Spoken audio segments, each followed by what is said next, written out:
तो नमस्कार दोस्तों। अभी सब लोगों ने बात कर लिया है यूजीसी के बारे में, तो हम भी यूजीसी के बारे में थोड़ा बात करना चाहेंगे और आपको बताना चाहेंगे और आपको मतलब प्रूफ करना चाहेंगे, एक्सप्लेन करना चाहेंगे ये कितना सही है और कितना गलत है। क्योंकि बहुत लोग हैं इसकी बुराइयां कर रहे हैं और बहुत लोग हैं इसकी अच्छाइयां बता रहे हैं।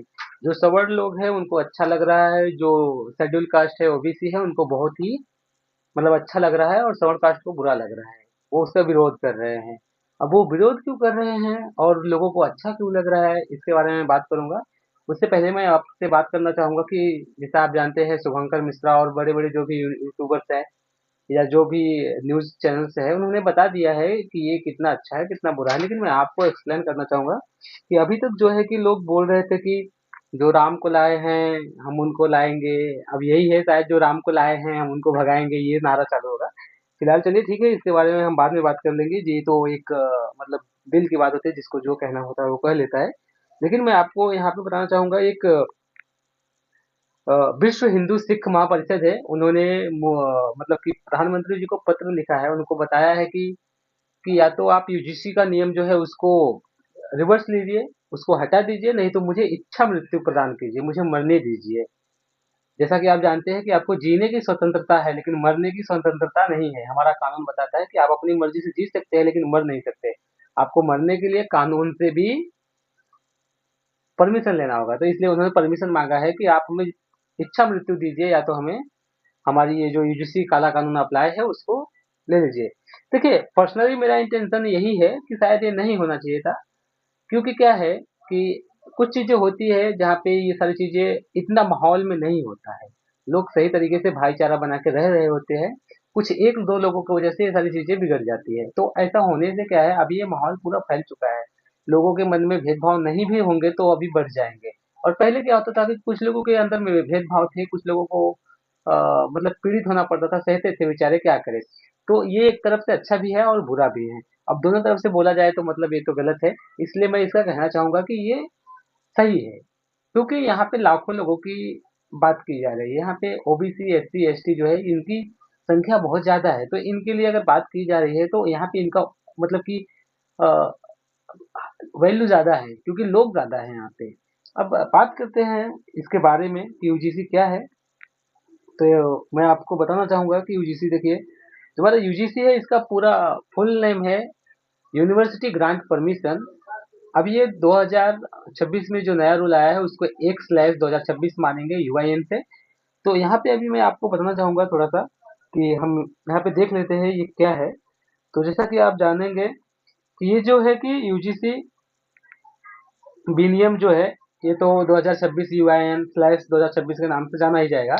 दूसरा बात जो है कि ये भारत के सभी उच्च विश्वविद्यालयों में लागू होगा। भारत का चाहे जो भी विश्वविद्यालय हो, अगर वो यूनिवर्सिटी है तो वहां पे ये लागू होगा 100%। अब यहाँ पे क्या है, थोड़ा सा मैं आपको इसको एक्सप्लेन भी कर देता हूँ कि ये इसका उद्देश्य क्या है। तो अब मैं आपको यहाँ पे देखिए आगे बताना चाहता हूँ, इसका जो उद्देश्य है वो है धर्म।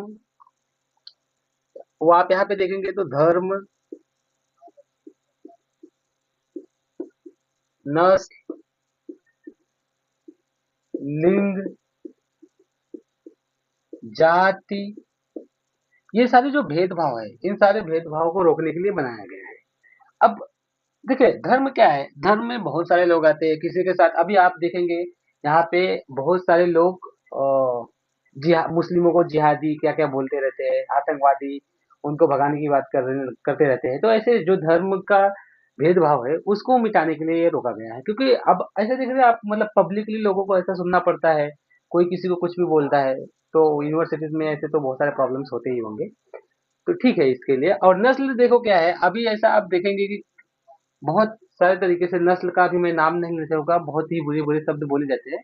तो इसके भी जो है रोकना चाहेंगे। और लिंग देखिए, लिंग में क्या होता है, कभी कभी लड़कियों जो होती है, नारी जिन्हें बोला जाता है, स्त्रियों को उनको कम समझा जाता है, उन्हें नीचा समझा जाता है, उनको समझा जाता है कि ये हमारे बराबर की नहीं है। उनके साथ भी बहुत सारे प्रकार की भेदभाव होती है, जैसे कि आप देखेंगे आजकल के जमाने में उनको गालियां देना, उत्पीड़न देना, उनके साथ रेप केस होना, ये सब आम बातें हो गई है, तो उसको रोकना। दूसरी बात है यहाँ पे जाति भेदभाव। जाति भेदभाव ये सदियों से चली आ रही है और अभी तक चल रही है, धीरे धीरे कम हो रहा है। जैसे लोग पढ़ते जा रहे हैं, सीखते जा रहे हैं, समझते जा रहे हैं, ज्ञान आता जा रहा है, तो धीरे धीरे कम होता जा रहा है। लेकिन बहुत सारे लोगों के अंदर ये बढ़ता भी जा रहा है, तो इसको भी रोकना जरूरी था यहाँ पे। उसी के साथ अब देखिए आगे यहाँ पे जो है, ये सारी चीजें जो है कि इसके लिए बनाई गई है, मतलब एक भेदभाव को रोकने के लिए। दूसरा यहाँ पे जो है कि वो समता समिति का अर्थ है, समता ये है कि मतलब सबको समान अधिकार मिलेगा। अगर कॉलेज में किसी प्रोफेसर, टीचर या जो भी काम करने का वहाँ पे चीजें होंगी, अवसर होगा, वो सबको बराबर मिलेगा। उसके बारे में यहाँ पे है।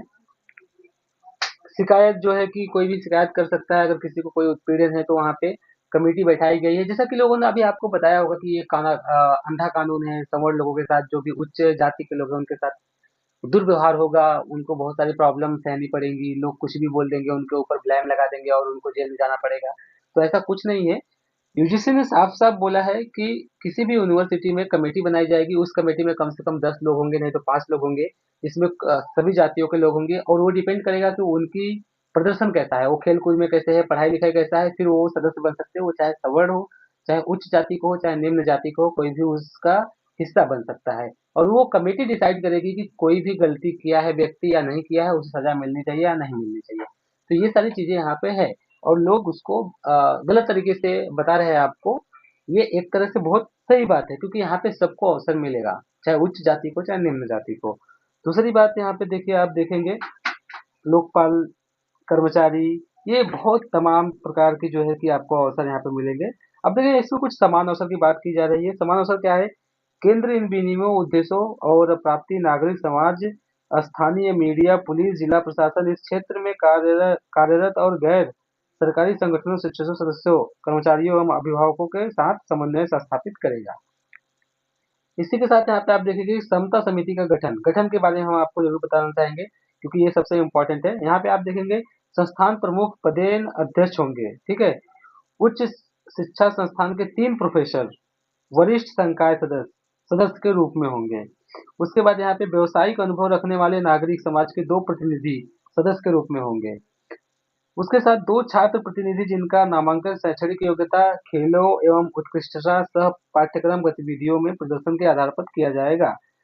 वो 2 छात्र कोई भी हो सकता है, सवर्ण भी हो सकते हैं, एससी, एसटी, ओबीसी कोई भी हो सकता है जिसका प्रदर्शन अच्छा होगा। ऐसा नहीं लिखा गया है कि सिर्फ एससी, एसटी, ओबीसी के लोग ही प्रतिनिधित्व करेंगे, कोई भी कर सकता है जिसका प्रदर्शन अच्छा होगा, ठीक है। दूसरी बात, समान अवसर केंद्र का समन्वय पदेन सदस्य सचिन, और इसमें जो है कि वो पद का जो अवधि होगा 2 साल होगा, वरिष्ठ लोगों का 1 साल होगा, विशेष लोगों का जो रहेगा। और यहाँ पे जैसे एक चुनाव होता है उस प्रकार से लोगों को चुना जाएगा, हर 2 साल की ये अवधि होंगी। ये सारी चीजें जो है यहाँ पे आपको बता देना चाहता हूँ मैं। ये सारी चीजें आप देखेंगे, अगर आपको इसका पीडीएफ चाहिए तो आप पीडीएफ डाउनलोड करके देख सकते हो, पढ़ सकते हैं। तो ये सारी चीजें मैं आपको बता दिया हूँ मैंने। अब इसमें ज्यादा कुछ खास चीजें नहीं है। इसका सीधा सीधा मैटर ये है कि लोगों को सिर्फ इसलिए बुरा लग रहा होगा शायद से कि हमें हमारे साथ ब्लेम होगा, हमारे साथ बुरा होगा। लेकिन बुरा किसी के साथ नहीं होगा, जो भी होगा अच्छा होगा। कानून एक्चुअली अच्छाई के लिए होता है, सबको समानता देने के लिए, सबको सहायता प्रदान करने के लिए, सबको अ, जो है कि सच्चाई बताने के लिए, उनका मदद करने के लिए ही कानून बनाया जाता है। और उनको जो है कि बहुत सारी तमाम प्रकार की जो परेशानियां होती है उन परेशानियों से हटाना होता है, उनको सलाह देना होता है। तो ये एक प्रकार से अच्छा ही है। और हालांकि कुछ लोगों को बुरा भी लग रहा है। एक्चुअली बुरा, देखिए हर चीज में 2 पक्ष होते हैं, एक गलत एक सही। तो किसी को गलत लगता है, किसी को बुरा लगता है, ये तो होता ही रहेगा। देश में अगर कुछ हो रहा है तो अब सब लोग तो अच्छे नहीं है, सब लोग बुरे भी नहीं है, तो अच्छा बुरा चलता रहेगा। हालांकि ये कानून सही है, इसे आप मानिए या ना मानिए, ये कानून बहुत ही सही है। अब इसका विरोध आप कर रहे हैं, इसका मतलब आप विरोधी हैं। अब नहीं कर रहे हैं तो आप उसके दोस्त हैं। अब आप चाहे विरोधी हो चाहे दोस्त हो, अगर आप इसको सही तरीके से पढ़ेंगे और समझेंगे तो आप जानेंगे। अगर आपको ये कानून बुरा लग रहा है तो उसमें आप कुछ नहीं कर सकते क्योंकि ये संसद द्वारा पास किया जा गया है और ये पास हो चुका है। अब इसको वापस लेना बहुत ही कठिन है। आपकी अगर कुछ कोशिशें हैं तो कीजिए और देखिए। धन्यवाद। इसी के साथ मैं करता हूँ समाप्त और आपसे मैं गुजारिश करूंगा कि मेरे चैनल को सब्सक्राइब कर लीजिए ऐसे वीडियोस पाने के लिए, ऐसे नॉलेज देखने के लिए। धन्यवाद। Thank you so much.